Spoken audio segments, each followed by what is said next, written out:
ಇನ್ನು ಮಂಡ್ಯ ಲೋಕ ಟಿಕೆಟ್ ಗಿಟ್ಟಿಸಿಕೊಳ್ಳೋದಕ್ಕೆ ಸುಮಲತಾ ಅವರು ಈಗಲೂ ಕೂಡ ಇನ್ನಿಲ್ಲದ ಕಸರತ್ತು ನಡೆಸ್ತಾ ಇದ್ದಾರೆ. ಬಿಜೆಪಿ ಹೈಕಮಾಂಡ್ ನಾಯಕರ ಮೊರೆ ಹೋಗಿದ್ದಾರೆ ಸ್ವಾಭಿಮಾನಿ ಸಂಸದೆ. ರಾಜ್ಯ ಬಿಜೆಪಿ ನಾಯಕರನ್ನ ಡೋಂಟ್ ಕೇರ್ ಅಂತ ಸುಮಲತಾ ಹೇಳಿದ್ದಾರೆ ಅನ್ನುವಂತ ಸಿಚುವೇಶನ್ ರಾಜ್ಯ ನಾಯಕರು ಅಂದ್ಕೊಂಡಿದ್ದಾರೆ.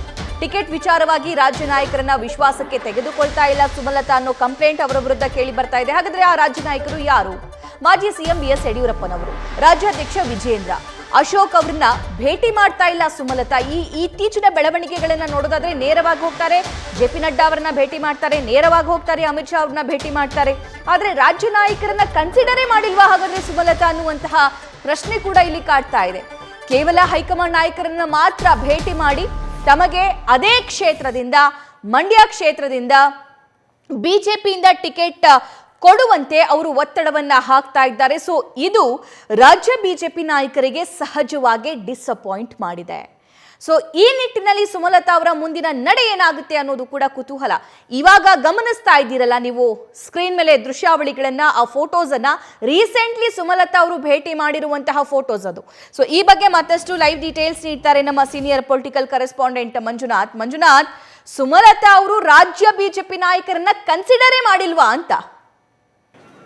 ಖಂಡಿತವಾಗಿ ಸಭಾ ಏನಂದ್ರೆ ಲೋಕಸಭಾ ಚುನಾವಣೆಗೆ ಬಿಜೆಪಿಯಿಂದ ಸ್ಪರ್ಧಿಸಬೇಕು ಅನ್ನೋ ಒಂದು ಪದೇ ಪದೇ ಒತ್ತಾಯವನ್ನು ಅಂದ್ರೆ ಪದೇ ತಾವು ಹೇಳ್ತಾ ಇರುವಂಥ ಮಾತುಗಳನ್ನು ಸುಮಲತಾ ಅವ್ರನ್ನ ನಾವು ಗಮನಿಸಿದ್ದೀವಿ. ಆದರೆ ಇಲ್ಲಿ ಸದ್ಯಕ್ಕೆ ರಾಜ್ಯ ಒಂದು ಬಿಜೆಪಿ ನಾಯಕರನ್ನ ಸಂಪರ್ಕಿಸುವ ವಿಚಾರಕ್ಕೆ ಸಂಬಂಧಪಟ್ಟಂತೆ ಇಲ್ಲಿವರೆಗೂ ಯಡಿಯೂರಪ್ಪ ಅವರಾಗಿರ್ಬೋದು ಅಥವಾ ವಿಜೇಂದ್ರ, ಬಿಜೆಪಿಯ ರಾಜ್ಯಾಧ್ಯಕ್ಷರಾಗಿರುವಂಥ ವಿಜೇಂದ್ರ ಆಗಿರ್ಬೋದು, ಜೊತೆಗೆ ಪ್ರತಿಪಕ್ಷದ ನಾಯಕರಾಗಿರುವಂಥ ಅಶೋಕ್ ಆಗಿರ್ಬೋದು, ಇವ್ರನ್ನ ಯಾರನ್ನೂ ಕೂಡ ಸುಮಲತಾ ಸ್ಪರ್ಧೆ ವಿಚಾರವಾಗಿ ಚರ್ಚೆ ಮಾಡಿಲ್ಲ.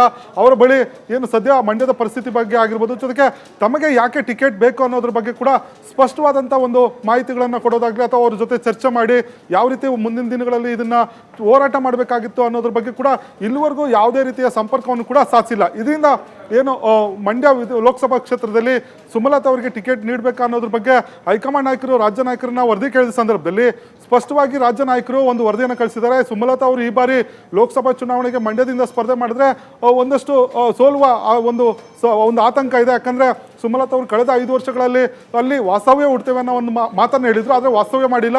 ಜೊತೆಗೆ ಅಲ್ಲಿನ ಆಡಳಿತ ವಿರೋಧಿ ಅಲೆ ಕೂಡ ಇರುವಂಥದ್ದು. ಹಾಗಾಗಿ ಅವರಿಗೆ ಟಿಕೆಟ್ ಕೊಟ್ಟರೆ ಸೋಲ್ತಾರೆ ಅನ್ನೋ ಒಂದು ಮಾಹಿತಿಯನ್ನು ವರದಿಯನ್ನು ಹೈಕಮಾಂಡ್ ನಾಯಕರಿಗೆ ರಾಜ್ಯ ನಾಯಕರೇ ಒಂದು ವರದಿಯನ್ನು ಕೊಟ್ಟಿರುವಂಥದ್ದು. ಆದರೆ ಸುಮಲತಾ ಅವರು ತಮಗೆ ಟಿಕೆಟ್ ಬೇಕು ಅನ್ನೋ ಒಂದು ವಿಚಾರವನ್ನು ನೇರವಾಗಿ ಬಿಜೆಪಿ ಹೈಕಮಾಂಡ್ ನಾಯಕರು, ಅದರಲ್ಲೂ ಕೂಡ ಪ್ರಮುಖವಾಗಿ ಪ್ರಧಾನಿ ನರೇಂದ್ರ ಮೋದಿ, ಕೇಂದ್ರ ಗೃಹ ಸಚಿವರಾಗಿರುವಂಥ ಅಮಿತ್ ಶಾ, ಜೊತೆಗೆ ಬಿಜೆಪಿಯ ರಾಷ್ಟ್ರೀಯ ಅಧ್ಯಕ್ಷರಾಗಿರುವಂಥ ಜೆಪಿ ನಡ್ಡಾ ಅವರನ್ನೇ ಭೇಟಿ ಮಾಡಿ ಅವರ ಜೊತೆ ಮಾತುಕತೆಯನ್ನ ಮಾಡುವಂಥ ಕೆಲಸವನ್ನ ಮಾಡಿರುವಂಥದ್ದು. ಆದರೆ ರಾಜ್ಯ ನಾಯಕರ ಬಗ್ಗೆ ಯಾವುದೇ ರೀತಿಯ ಒಂದು ವಿಚಾರವನ್ನು ಅವ್ರ ಜೊತೆ ಚರ್ಚೆ ಮಾಡೋದಕ್ಕೂ ಅಥವಾ ಅವ್ರನ್ನ ಕಾಂಟ್ಯಾಕ್ಟ್ ಮಾಡೋದಕ್ಕೂ ಕೂಡ ಸುಮಲತಾ ಅವರು ಹೋಗಿಲ್ಲ. ಈ ಎಲ್ಲ ವಿಚಾರಗಳು ರಾಜ್ಯ ಬಿಜೆಪಿ ನಾಯಕರಿಗೆ ಒಂದಷ್ಟು ಅಸಮಾಧಾನವನ್ನು ತಂದಿರುವಂಥದ್ದು. ಯಾಕಂದ್ರೆ ಇಲ್ಲಿ ರಾಜ್ಯದಲ್ಲಿ ನಾವಿದ್ರೂ ಕೂಡ ನಮಗೆ ಒಂದು ಸೂಕ್ತವಾದಂಥ ಒಂದು ಗೌರವವನ್ನು ಕೊಟ್ಟಿಲ್ಲ.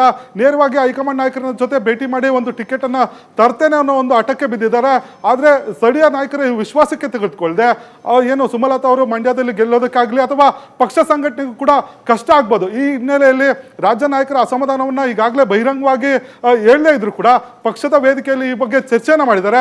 ಯಾಕಂದ್ರೆ ಏನು ಬಿಜೆಪಿ ಪಕ್ಷ ಒಂದು ಶಿಸ್ತಿನ ಪಕ್ಷ, ಇಲ್ಲಿ ಏನೇ ತೀರ್ಮಾನಗಳಾಗಬೇಕಾದ್ರೂ ಒಂದು ಪ್ರೊಸೀಜರ್ ಇರುತ್ತೆ, ಆ ಪ್ರೊಸೀಜರ್ ಪ್ರಕಾರನೇ ಹೋಗ್ಬೇಕಾಗುತ್ತೆ. ಯಾಕಂದ್ರೆ ಚುನಾವಣೆಗೆ ಸಂಸದರಿಗೆ ಟಿಕೆಟ್ ಕೊಡಬೇಕಾದ್ರು ಅಥವಾ ಆಕಾಂಕ್ಷಿಗಳಾಗಿದ್ರು ರಾಜ್ಯ ಕೋರ್ ಕಮಿಟಿ ಸಭೆಯಲ್ಲಿ ಚರ್ಚೆ ಆಗಬೇಕಾಗುತ್ತೆ. ನಂತರ ಆ ಒಂದು ಪಟ್ಟಿಯನ್ನ ಹೈಕಮಾಂಡ್ ನಾಯಕರಿಗೆ ಒಂದು ರಾಜ್ಯ ನಾಯಕರು ರವಾನೆ ಮಾಡಬೇಕಾಗುತ್ತೆ. ಆದರೆ ಇದು ಯಾವ ಪ್ರಕ್ರಿಯೆಗಳಿಲ್ಲದೆ ನೇರವಾಗಿ ಹೈಕಮಾಂಡ್ ನಾಯಕರನ್ನ ಪದೇ ಭೇಟಿ ಆಗುವಂಥದ್ದು, ಜೊತೆಗೆ ತಮಗೆ ಟಿಕೆಟ್ ಬೇಕು ಅನ್ನೋ ಒಂದು ಒತ್ತಡವನ್ನು ಹಾಕುವಂಥ ಕೆಲಸವನ್ನು ಸುಮಲತಾ ಅವರು ಮಾಡ್ತಾ ಇರುವ ಹಿನ್ನೆಲೆಯಲ್ಲಿ ರಾಜ್ಯ ನಾಯಕರು ಸಾಕಷ್ಟು ಅಸಮಾಧಾನಗೊಂಡಿದ್ದಾರೆ ಅನ್ನೋ ಒಂದು ಮಾಹಿತಿ ಈಗ ಲಭ್ಯ ಆಗಿರುವಂಥದ್ದು.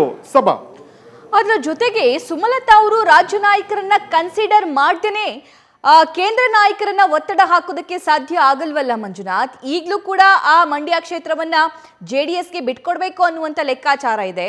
ಸೊ ಪೊಲಿಟಿಕ್ಸ್ ಅನ್ನೋದು ಇಲ್ಲಿಗೆ ನಿಂತಿಲ್ವಲ್ಲ, ಮುಂಬರುವಂತ ದಿನದಲ್ಲೂ ಕೂಡ ಚಾನ್ಸಸ್ ಸಿಗಬಹುದಲ್ಲ. ಸೊ ಆ ನಿಟ್ಟಿನಲ್ಲಿ ಸುಮಲತಾ ಅವರ ಪ್ಲಾನ್ಸ್ ಏನಾಗಿದೆ ಅಂತ? ಈಗಾಗಲೇ ಸುಮಲತಾ ಅವರು ಕಳೆದ ವಿಧಾನಸಭೆ ಚುನಾವಣೆಗೆ ಮುನ್ನ ಬಿಜೆಪಿ ಸೇರ್ತಾರೆ ಅನ್ನೋ ಒಂದು ಚರ್ಚೆಗಳಿತ್ತು. ಆ ಸಂದರ್ಭದಲ್ಲೂ ಕೂಡ ರಾಜ್ಯ ನಾಯಕರ ವಿಚಾರವಾಗಿ ಅಥವಾ ರಾಜ್ಯ ನಾಯಕರ ಜೊತೆ ಯಾವ ವಿಚಾರಗಳನ್ನು ಕೂಡ ಚರ್ಚೆ ಮಾಡಿರಲಿಲ್ಲ ಸುಮಲತಾ ಅವರು. ನೇರವಾಗಿ ಪ್ರಧಾನಿ ನರೇಂದ್ರ ಮೋದಿ, ಅಮಿತ್ ಶಾ ಮತ್ತೆ ನಡ್ಡಾ ಅವರನ್ನ ಜೊತೆ ಒಂದು ಚರ್ಚೆ ಮಾಡಿ ತಾವು ಬಿಜೆಪಿಗೆ ಒಂದು ಬೆಂಬಲವನ್ನು ಕೂಡ ಕೊಟ್ಟಿದ್ರು. ಆದರೆ ಪಕ್ಷ ಸೇರ್ಪಡೆ ಬಗ್ಗೆ ಒಂದು ತಾಂತ್ರಿಕ ಕಾರಣಗಳು ಇದ್ದ ಕಾರಣ ಅವರು ಬಿಜೆಪಿ ಪಕ್ಷ ಸೇರ್ಪಡೆ ಆಗಿರಲಿಲ್ಲ. ಜೊತೆಗೆ JDS ಬಿಜೆಪಿ ಮೈತ್ರಿ ನಂತರ ಮಂಡ್ಯ ಕ್ಷೇತ್ರವನ್ನು ಯಾರಿಗೆ ಕೊಡಬೇಕು ಅನ್ನೋ ಒಂದು ಚರ್ಚೆಗಳು ಬಂದ ಸಂದರ್ಭದಲ್ಲಿ ಹೈಕಮಾಂಡ್ ನಾಯಕರು ಏನು JDSಗೆ ಬಿಟ್ಕೊಡ್ಲಿಕ್ಕೆ ಒಂದು ಒಪ್ಪಿಗೆಯನ್ನು ಕೂಡ ಕೊಟ್ಟಿರುವಂಥದ್ದು. ಈಗಾಗಲೇ ಆ ಒಂದು ಘೋಷಣೆಯನ್ನು ಕುಮಾರಸ್ವಾಮಿ ಜೊತೆಗೆ ದೇವೇಗೌಡರು ಘೋಷಣೆ ಮಾಡಿರುವಂಥದ್ದು. ಆದರೆ ರಾಜಕೀಯ ವಿಚಾರವಾಗಿ ಈಗಾಗಲೇ ಬಿಜೆಪಿಗೆ ಮಾನಸಿಕವಾಗಿ ಸುಮಲತಾ ಅವರು ಒಂದು ಬಿಜೆಪಿ ಪಕ್ಷದಲ್ಲಿ ಉಳ್ಕೊಳ್ಳೋದಕ್ಕೆ ತೀರ್ಮಾನವನ್ನು ತೆಗೆದುಕೊಂಡಿದ್ದಾರೆ. ಆದರೆ ಅದಕ್ಕೆ ಬೇಕಾದಂಥ ಒಂದು ಸ್ಥಳೀಯ ಮಟ್ಟದ ನಾಯಕರಾಗಿರ್ಬೋದು ಅಥವಾ ಕಾರ್ಯಕರ್ತರನ್ನ ವಿಶ್ವಾಸಕ್ಕೆ ತೆಗೆದುಕೊಂಡಿಲ್ಲ. ಹೀಗಾಗಿ ಮುಂದಿನ ಒಂದು ರಾಜಕೀಯ ಭವಿಷ್ಯವನ್ನು ರೂಪಿಸ್ಕೊಳ್ಬೇಕಾದ್ರೆ ಪ್ರಾಥಮಿಕವಾಗಿ ತಳಮಟ್ಟದ ಕಾರ್ಯಕರ್ತರಾಗಿರ್ಬೋದು, ಜೊತೆಗೆ ರಾಜ್ಯ ಮಟ್ಟದ ನಾಯಕರನ್ನು ವಿಶ್ವಾಸಕ್ಕೆ ತೆಗೆದುಕೊಳ್ಬೇಕು. ಜೊತೆಗೆ ರಾಜ್ಯ ನಾಯಕರ ಜೊತೆ ಒಂದಷ್ಟು ಸಂಪರ್ಕವನ್ನು ಸಾಧಿಸಿ ಪಕ್ಷ ಸಂಘಟನೆಗೂ ಕೂಡ ಒತ್ತನ್ನು ಕೊಡಬೇಕು. ಆದರೆ ಇವ್ಯಾವೂ ಮಾಡದೆ ನೇರವಾಗಿ ಹೈಕಮಾಂಡ್ ನಾಯಕರನ್ನ ಭೇಟಿ ಮಾಡ್ತಾ ಇರುವಂಥದ್ದು ರಾಜ್ಯ ನಾಯಕರಿಗೆ ಒಂದಷ್ಟು ಅಸಮಾಧಾನವನ್ನು ತಂದೊಟ್ಟಿರುವಂಥದ್ದು. ಸಭಾ ರೈಟ್, ಧನ್ಯವಾದ ಮಂಜುನಾಥ್ ಡೀಟೇಲ್ಸ್ಗಾಗಿ. ನ್ಯೂಸ್ ಫಸ್ಟ್ ನಿರ್ಭೀತಿಯಿಂದ ನಿಮ್ಮ ಪರವಾಗಿ.